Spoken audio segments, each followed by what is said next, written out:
G'day everybody, welcome back to another episode of Photo Australia. In this episode, Grant and myself are going to talk a bit about JPEG versus RAW. Should you convert to RAW, or what's good about JPEG? These were questions that we're going to answer. So over to you, Grant. I think you've got an interesting book that we'll have a look at. So what do you got for us? Yeah, hi Brad, hi folks. I was asked this question recently at a Camera Club meeting. Why should I shoot in RAW? That was the question. Why should I shoot in RAW? Well, RAW is a DNG file, a digital negative file, if you like. It is the full data. So I've searched around trying to answer that question in 30 seconds, and it's not easy. So what I've done is I've gone to my resource book, and this is, you can get hold of this book still. I suggest you do. It's a Peter Eastway book on landscape photography, published by Lonely Planet. 2005 it was first released. But Peter sums it up this way, and I think Mr. Eastway says it very, very well. I mean, he talks about JPEG, TIFF, etc. But he goes on to say, if you want to get the absolute best results from your digital camera, capture your images using the RAW file format, that is RAW, an option available on some compact and all DSLR cameras. Often described as a digital negative, it is the format preferred by professional photographers. RAW files are not processed by the camera's software. I'll repeat, RAW files are not processed by the camera's software, which can compress the data and make adjustments that are embedded irremovably in the image file. Okay? So if you choose JPEG, you're allowing the camera and the people that wrote the software for the camera to make a lot of decisions on your behalf. RAW files are compressed using a lossless process so that they retain all the information originally captured but are saved to the memory card quickly. Adjustments such as contrast, saturation, sharpness and the white balance are made by the photographer after the image has been downloaded to a computer. Creative decisions can then be tailored to each image to use the much greater functionality of image editing software. Shooting RAW requires a considerable amount of post-capture computer time. You're not wrong about that. That's exactly right. And more than a basic understanding of image editing software. Cameras with RAW file capture are sold with proprietary software for that purpose. Or you can use software such as Adobe Photoshop, Photoshop Elements, DxO, Faststone, Raw Therapy, On1, what have I missed out? Topaz. Oh, there's a bunch of them. etc. Your investment in time and equipment will be rewarded with digital files and prints that maximise the capabilities of your camera. I couldn't have said it better myself, Mr. Eastway, thank you. That is why you shoot RAW. Brad, do you agree or disagree? Totally agree. One thing that, and like I said, he summed it up very well, and you'll see this in the file size as well. Instead of letting, and I'm basically repeating a bit of what he says, but letting the camera do JPEG is basically the camera will process it and then store it on the card. And if you want to change that from the manufacturer of how they do a basic process, and you bring it into this software, and I've come across it with processing, usually at workshops when I'll invite people to bring a file along, a photo along, and I'll process it in front of them so they can see their own work change. And quite often will make the comment that when I'm trying to bring out more detail, say in the blacks or shadows, or recover some highlights, in the tricky situations, because the camera has already processed it, it loses all that information. And I could go into detailed about JPEGs of what happens, but it would take a long time to explain it. But you lose the ability and you've lost the data to recover different little bits and pieces like that. And you'll find that when you go to process it, it won't process as easily. And same thing, putting saturation in or taking it back out.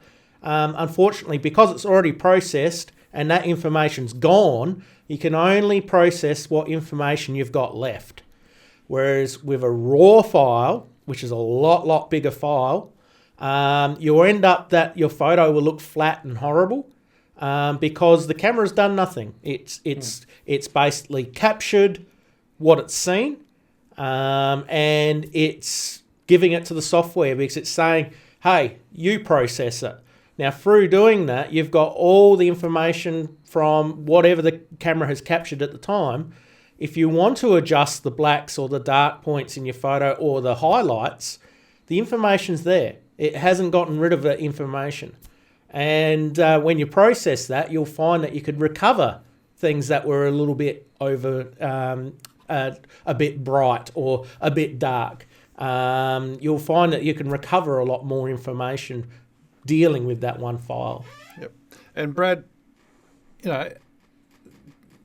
how do you counter then the argument to be I'll play the devil's advocate here and say, yeah, but I don't want to mess around doing all that. I just want to pick up the camera and take a shot and show my mates.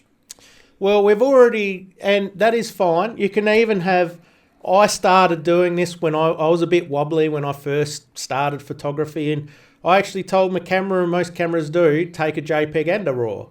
Now, the only thing is that you end up with two files, and you can end up, it takes more room, but that's not a really big deal of this day and age. Storage is cheap, but you can certainly do that, and your camera will put a JPEG there, and you'll have the RAW. So one day, and this is the thing, my old photos that I took from day one, if I wanted to process them now, or if I sell a photo or I want to frame one, and I'm like, I want to go back to Iceland or whatever, at least I've got that raw photo that now with my techniques and the ability to the software has gotten so much better, that you can process that. I haven't lost that. I've always got the maximum amount of data, and I can reprocess them and have an absolute stunning photograph because I've done that.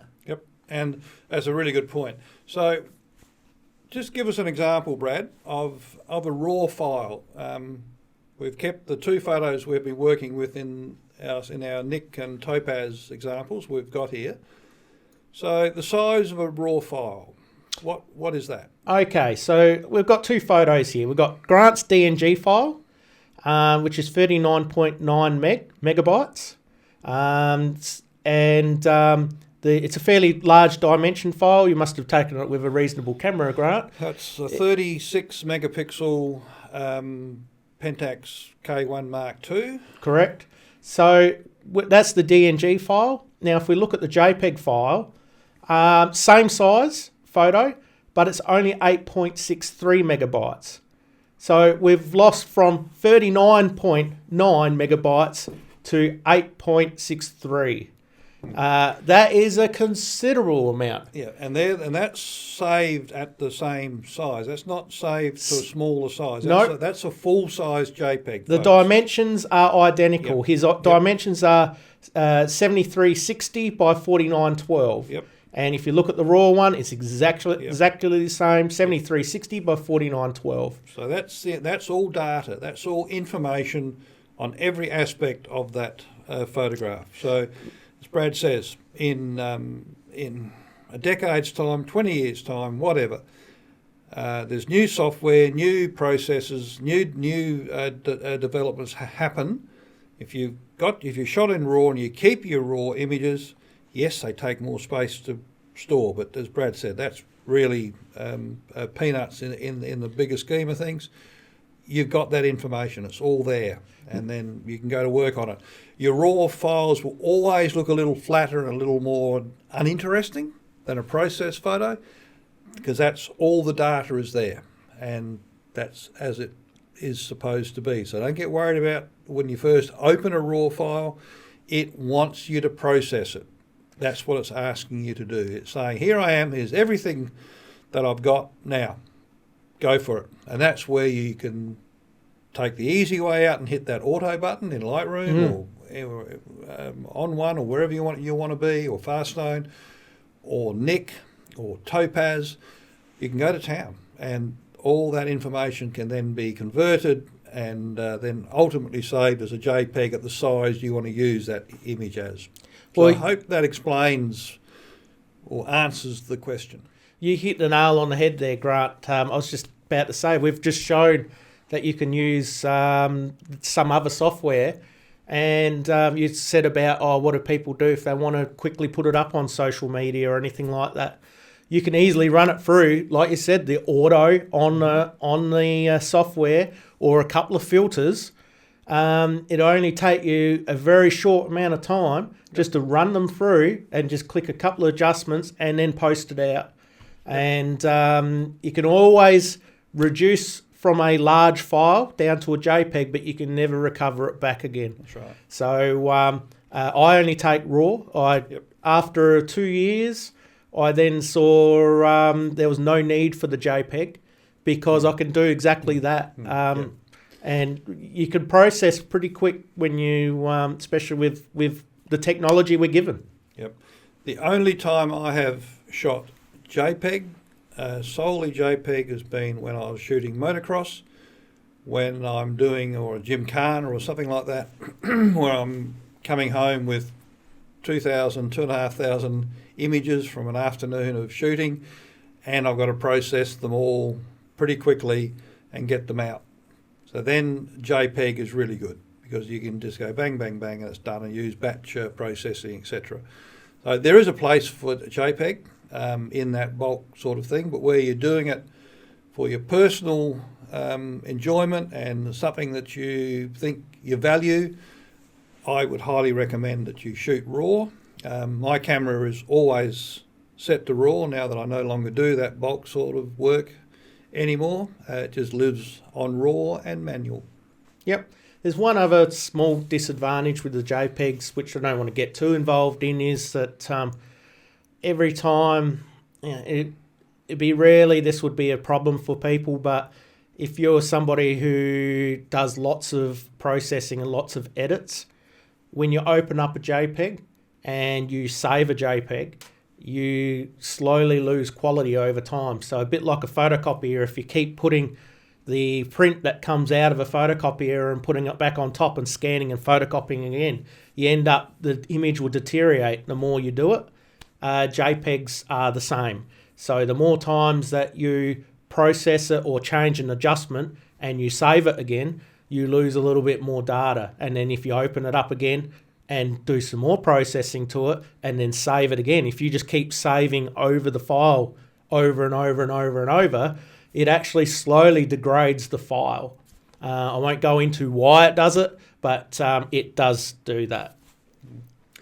So there we go, folks. I hope that answers your question, David. And we thought it was better to answer it this way than rather than try and do it at meetings, etc., where we get interrupted. So hope you find that beneficial, and I hope you've enjoyed it. Excellent. We'll see you in the next episode. Cheers, folks. Bye-bye.